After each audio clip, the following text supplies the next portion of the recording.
My name is Denisha Tate-Mcalister.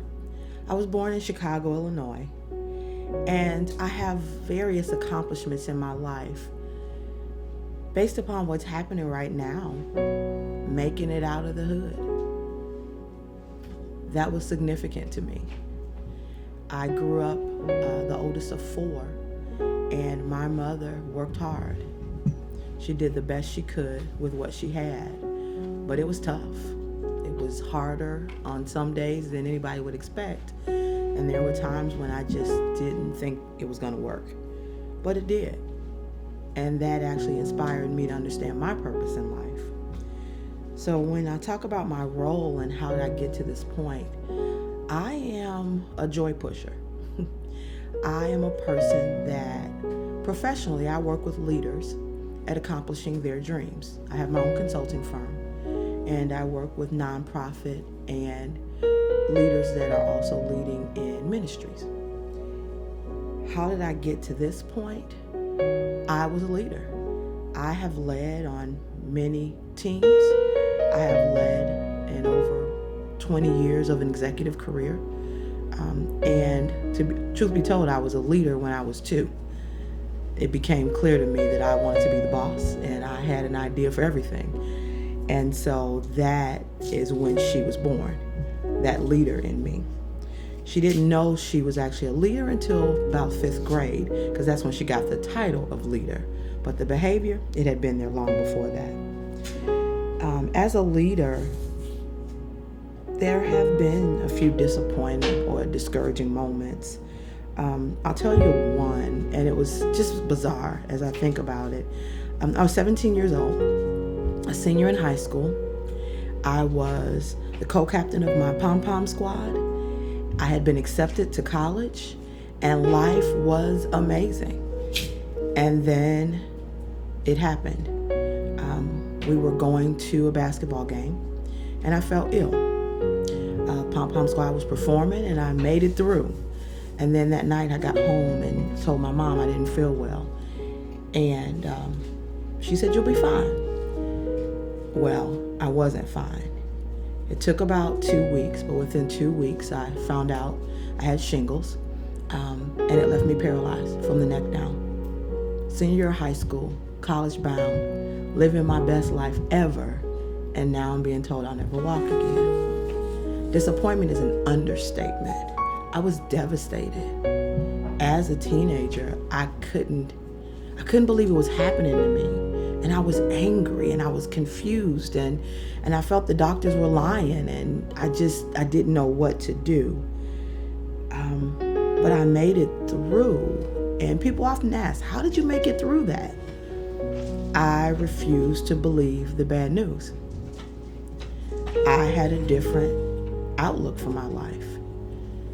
And the reality is my ability to endure was born in that environment. I do not accept the bad news.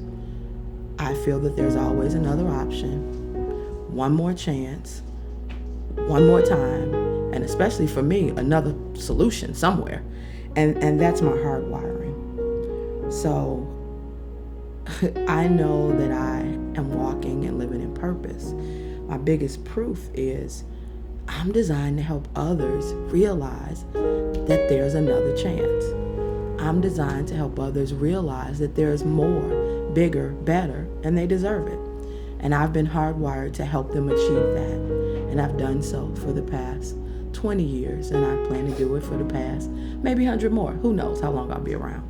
And the reason I know that it's proof that God designed it is because the amount of joy I get when I know I've helped somebody achieve their dream.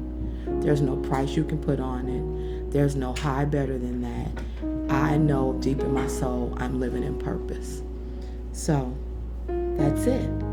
My name is Denisha Tate-Mcalister, living my life on purpose for His purpose. Hi, I'm Laneice McGee with Laneice Leads. Thanks again for joining us. See, I know that you guys are ready for today. I'm telling you, just learning more about our guests. Doesn't it get you so excited to hear and go deep? I'm excited. Again, for those that don't know, we are on our 7-day journey to discovering and living our purpose. But what we're doing now is we're digging deeper and going deeper. And our guest today, Miss Denisha Tate-Mcalister, is going to dig deep into something that is very, very important. We're going to talk about intimacy and being still. What does that look like? And not only what does it look like, how do you literally do it? And so make sure that you join us in the conversation and don't miss any of the conversations, because through all of this, it will lead us to our purpose and ultimately lead us to hearing the voice of God. Yeah. So thank you so much for joining us today. Thank you for having me. Yes. So before we get into some of the questions about what is intimacy and how you got to intimacy, there's something you say live, love, but you don't say live and love. Can you tell us a little bit? I'm curious about that. Can you tell us a little bit about that? Yes. So live, love is my mantra. And it was really about an awakening. So I realized one day that life I was experiencing wasn't good enough. It wasn't healthy. It wasn't benefiting me. And honestly, I don't know if it was benefiting anybody. And I had to pause and say, what is wrong? I'm a fixer by nature. I solve problems. I'm like the Olivia Pope without all the scandal stuff. But I solve the problems. So what I realized in this journey inward was that I was being, but I wasn't living. Imagine someone in a hospital on life support. They're being, but are they living their life? Like, no. I was going through the motions, almost like I was just plugged into a machine. Wow. I wasn't truly present. I wasn't really experiencing. I wasn't pausing to really be there. So I wasn't living. The second is, I was tolerating my life. Wow. Woo! I made it through that day. I guess that was all right. It didn't kill me. That is not okay. That's not good enough. We were not given the breath of God to just be all right with that day. I realized that I was doing a disservice to the life that I was given, to the purpose that was within me, to God who provided all that, and no more. I was done with it. And from that day said, I am going to live love. And so it truly is the experience of being in every moment and finding that love about it. It's not perfection. It's not the rose-colored glasses. Everything's going to be great. But there is always something that you can grab a hold of and say, that was good. Yeah. It could be that cup of lemonade on a rainy day. You didn't want it to rain, but that lemonade sure was good. Find it though. You are obligated to be present in your life and find that love for yourself. Wow. What was the awakening moment? What brought you to that point? So I had left my job. I was starting a new definition of me. And I had gotten some pretty devastating medical news.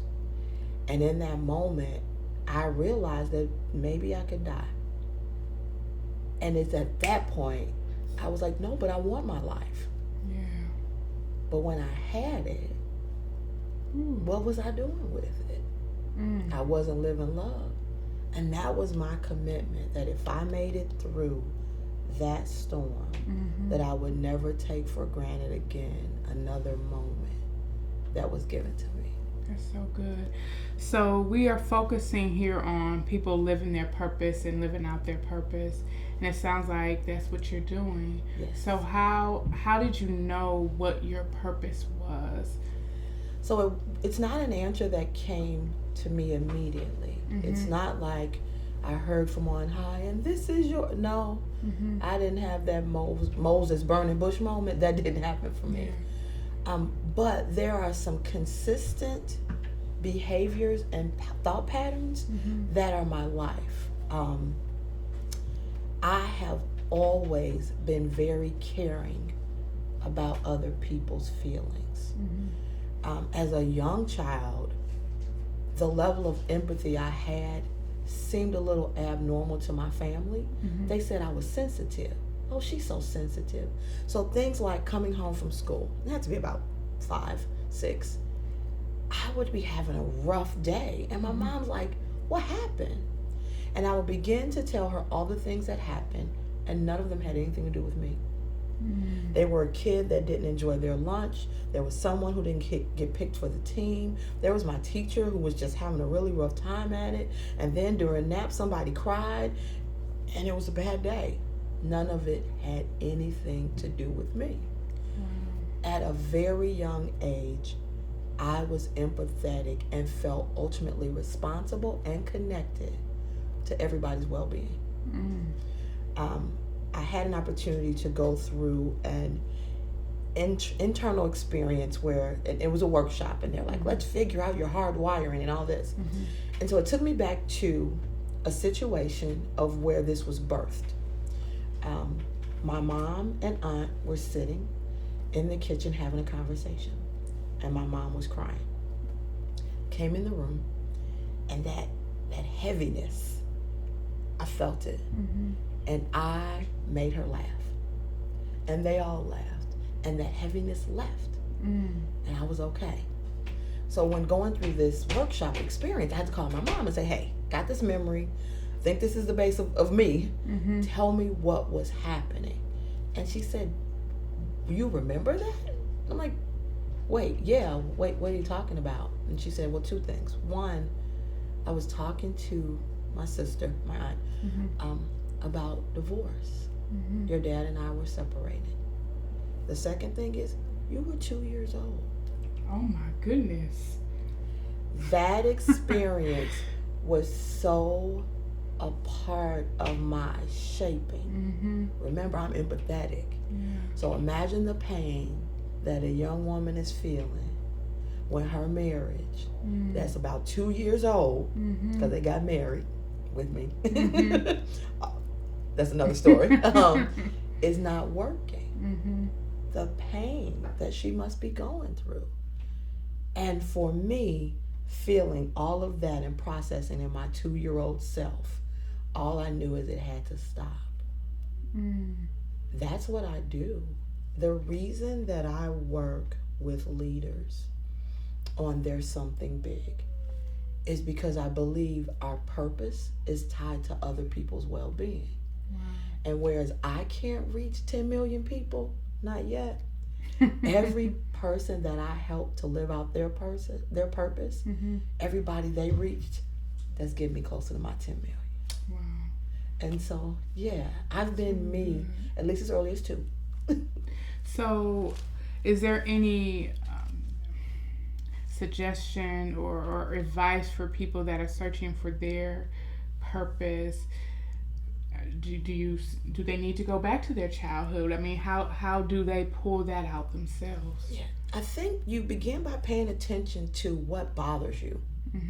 There are different pain points in the world and things that you experience, and it just gets on your nerves. Like that thing, you notice that thing, it could be better. It could be different. Somebody ought to do something about it. And most of the time, that thing only seems to matter to you. Like you could tell other people about it, and they're like, I didn't notice. I didn't see. That's a calling towards your purpose. So pause and figure out what in the world, the dynamic, the ecosystem that you're experiencing, what keeps calling out to you that it needs fixing. Wow, that's good. And then from that point, what skill sets do you have naturally? You don't know where you got them from, but you know you're good at it. The intersection between those will get you there.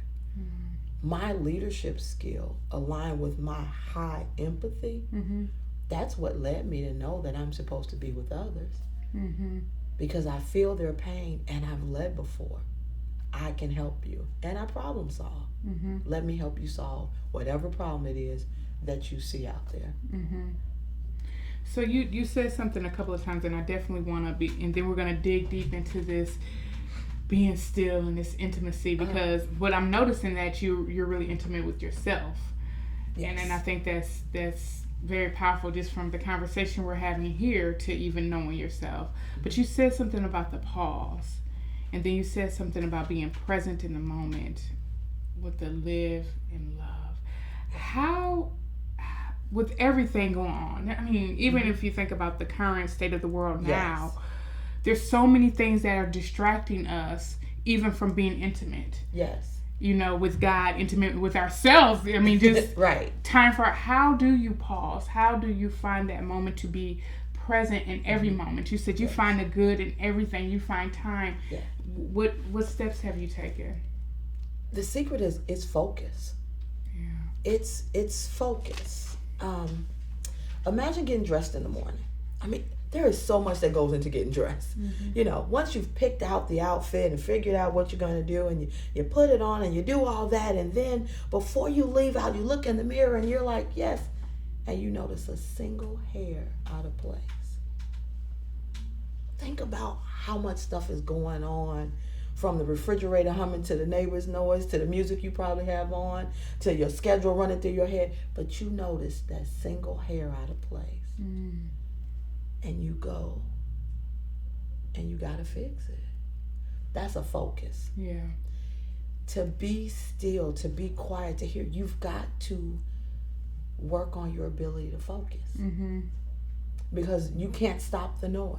Yeah. You have to know when it's time to focus macro on the big, mm-hmm. and when to focus micro on the small. Mm-hmm. And that's what it takes, practice. Yeah. And you get better at it. Mm-hmm. And sometimes you're wrong. But over time, learning how to focus mm-hmm. is really the secret to being able to be still. It's like being out in the middle of I love traveling. Mm-hmm. I'm not a water person, but I love going to places with warm weather and beaches. Mm-hmm. Don't know what that's all about. But I can remember standing, I was at Myrtle Beach, mm-hmm. and I'm in the water, and I was still, because I can't swim and I'm a little scared, but I was still, and that water just kept hitting me and mm-hmm. pushing me, and I'm moving. But for me, it was the focus of just being planted. Mm. And then all that pushing and all them little fish and all that other stuff that was going on, it suddenly went away. Focus. And so that's the secret. So looking at intimacy and just being still in God, and I know the scripture says that we have to not be focused on the things of the earth, but be mm-hmm. focused on Him, which can sometimes be difficult when we have all the noise coming yes. at us. So what, to those that may not know what intimacy is, to mm-hmm. those that may not know, is being still literally being still. What is intimacy? What right. is being still? Right. Intimacy is another way of describing closeness. Mm. It is a way of talking about proximity. But it's also got this underlying understanding that it involves me. Intimacy is into me. See, mm-hmm. You've got to understand that it starts with you. Intimacy is not about all that, mm-hmm. all them, or even that person. Intimacy starts with self. Yeah. And so whether you are figuring out how to be intimate with a mate, mm-hmm. whether you're trying to be intimate with your girlfriends, mm-hmm. with that one secret, or whether you are trying to be intimate with God, it starts with you. And it is an inward experience. Mm-hmm. And that's where some of us struggle. Mm-hmm. We don't know ourselves. We don't know what we like. Mm. We don't know what we don't like. Some of us are so used to going with everybody else's plan that when it comes time to pause for self, it's foreign. Mm-hmm. It's scary. I don't even know what to do. Let all that noise go and just try. Something as simple as my breathing. Mm-hmm. How is my breathing? when I walked up those stairs about 10 minutes ago, my breathing was somewhere else. Let me talk to you about that. Mm-hmm. But then, sitting and sitting still is a good thing. Mm-hmm. There is a difference between being still and doing nothing. Yeah, okay, that sounds good. You are doing something even when you're still. Mm-hmm. All the millions of systems that are going on through your body, that in itself is amazing. But then when you harness the power of your mind to think on whatever it is, how do I feel right now? Is this the best it could be? Is there something more I should be doing? So are you saying like being still comes with intentions? Absolutely. It is action. Being still is an action. That's good. Okay. And sometimes we forget to be still. You go through your entire day. You wake up by an alarm. You run by a schedule. You're doing all these things. And then at the end of the day, you get in the bed and pass out. Yeah. When were you still? Right. When were you ever still? And that's key. Not just hearing from God, but just hearing. Yeah. Hearing your own body. Hearing your mind. Hearing what the Father is saying. Mm-hmm. You have to be still. Can you imagine trying to have a conversation with somebody and you were in the kitchen and I was in the other room and we were running around and have time you go, huh? Wait, what'd you say? You done cut on the water, you pulled out the fire. That makes no sense if the purpose was to have a conversation. We need to understand that intimacy is that there is a requirement, intentionality of just slowing it down. So when it comes to being intimate and leading to purpose, I just think about I'm thinking about what you said so much that was so good, and I'm like, okay, we don't have all day, so let me get some of the juicy part that I just really want to talk about. You said that a lot of us don't know ourselves, and we haven't spent time with ourselves. We just kind of go with the flow, and I'm jumping on a limb, but why do you feel? What is the fear of being with ourselves? Where does that come from? Mm-hmm. It comes from, or there's a root in there of good enough. When I feel I'm good enough, I am constantly focusing on being even better. There isn't anybody that's amazing at something. It is because they focused and were intentional about that thing. When we haven't found that spot, that purpose, that lane, that calling, we're like blowing in the wind. Somebody says I'm good at that. Awesome. I go for it. And it may be, but it ain't really as fun as I hoped. And then somebody said, girl, have you ever thought about? And then you go there. When you're young, there are things that occur that let you know you're awesome, you're purposed, this is your path, and go. There are also sometimes things that take all of that away from you because somebody did something, said something, didn't show up. Wow. And that message is just the opposite. I'm not good enough. So who wants to spend time focusing on that? Instead, I'm going to chase being good enough. That's good. So our not knowing ourselves is rooted, I think our impressionable selves are rooted in childhood experiences. Wow.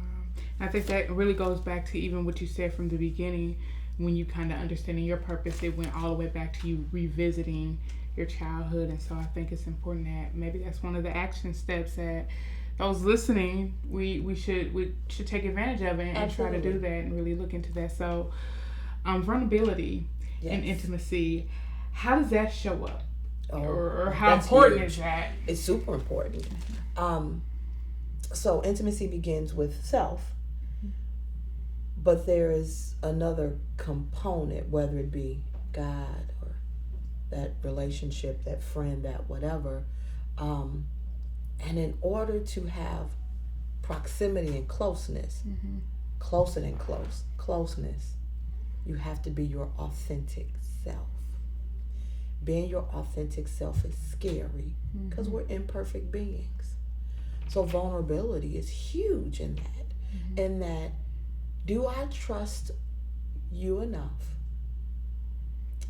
that you can see all of my faults, all of my shortcomings, and honestly being on the secrets of the stuff that I've been faking for a long time, and know that you'll still want to be there with me? That's scary. And it's hard. And some of us have not forgiven ourselves for things, have not reconciled hurts, have not healed from past pains. So why would I think that somebody else would get over it? I didn't get over it. And so it impacts intimacy. It impacts trust. And it's not that I don't trust you because you did something. It's that I don't trust what you may see in me and how you'll respond to it. And so vulnerability is a huge factor in intimacy. Yeah. And so how would, because it is important and we have to be vulnerable in order to build that trust. So what would you advise to open up to that vulnerability, to be able to do that if we went through some type of trauma? Yeah. Accept a few simple truths. Number one, no one's perfect. So stop seeking perfection. There is a difference between excellence and perfection. Excellence has to do with how much effort you put in, how much preparation goes into it, and did you just try to knock it out the park? Excellence. Yes. Not perfection. So that's one truth. Stop trying to be perfect. Another, you are good enough. You are. Accept that nothing happens by accident and all things work together for your good. You are good enough. Yes. And lastly, especially anyone who has experienced trauma, disappointment, devastation, you survived. Come on now. You are on the other side of that thing. Yes. So you know how awesome, amazing, strong, and just the bomb you are? You survived. Yeah. Take all that. And so all that noise, put it in perspective. Who do you think you are? You did. Yep, I survived it. Well, you know, yo, daddy, mama did. I'm still here. Well, that time, nobody's perfect. Right. If we could see ourselves the way God sees us, we then would have the willingness to be vulnerable with Him. Ooh, that's good. We can't. Why are we hiding it from Him? Broken, raggedy. He know. You already said we like filthy rags, so get past that. That's what it is. It starts with how you see yourself. And so someone who is really good at intimacy is okay with who they are. Good, bad, and ugly. Y'all, this has been so good. I mean, I didn't get to any of my questions here, but that is okay. I do want to, there's something that I end with everybody, but one final question that I want to ask before we do our final little takeaway. Okay. How important is intimacy for people who are wanting to connect to their purpose? Oh, it's super important.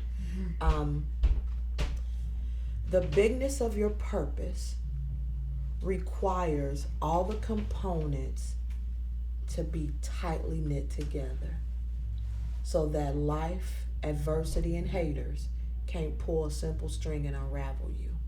Ooh, I got goosebumps with that. That's good. Intimacy is what locks it all in place. Because you may think something of me, but I know me. There may be something in front of me, but me and God so tight. He got it. I don't know what he gonna do with it. I'm not even worried about it. All I know is I'm coming out on the other side of it. Yes. The ability to move forward in purpose requires you to have intimacy, to be vulnerable, to accept who you are, and be comfortable that this all happened because it was supposed to. Do something with that and move forward. Wonderful, thank you. And so, I'm full, y'all. This has been good. So what I like to do with everyone is something fun I like. It's called finish my sentence. Okay. Or finish the sentence of your statement. And so it's just another way to kind of get to know you. Okay. And so I'll say something and you finish the statement for us. I feel the presence of God when? I feel the presence of God when I am in nature. It's beautiful. I experience love when? I experience love when I am around my friends and family. Intimacy looks like? Intimacy looks like a nice warm blanket wrapped around me on the coldest day. Surrender looks like? Surrender looks like one of the scariest things I've ever experienced in my life, but necessary. Yes. Faith looks like? Faith looks like not understanding how it will work out, but knowing and trusting that it will work out. Yes. The power in forgiveness is? The power in forgiveness is freeing yourself. Don't be held bondage by your anger towards somebody else. The most difficult choice I had to make in fulfilling my destiny? The most difficult choice I had to make in fulfilling my destiny is saying no, because even I have a capacity that can get overfilled. Oh, that's so good. Man, you gotta stop this, okay? Your question. You just told me to finish the sentence. Okay, two more. The reason we need trust is? The reason we need trust is because we can't do it alone. We weren't wired to live life solo. I'm living my purpose doing? I'm living my purpose helping others find and expand theirs. Oh, that's beautiful. Thank you so much. So in closing, is there any final words or things that you would like to leave people with as we wrap this up? Yes. Congratulations to everyone who has begun their 7-day journey. It is one of the best decisions that they could have ever made. And don't give up. Do not fear failure.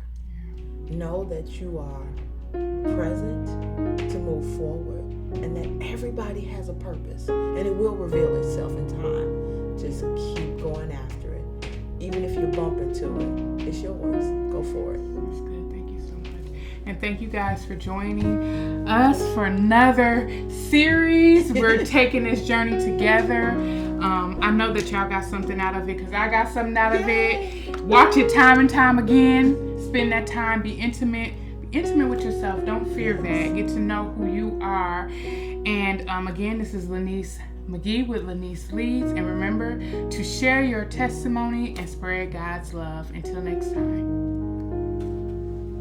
Yay! Ooh, girl, you almost had me crying a couple of times. I was like, I feel like I'm in a therapy session. Hold on. I did for real. I was like, keep the tears back, keep the tears back. Yes. And I was like, okay, don't start asking personal questions now. This is not your session here.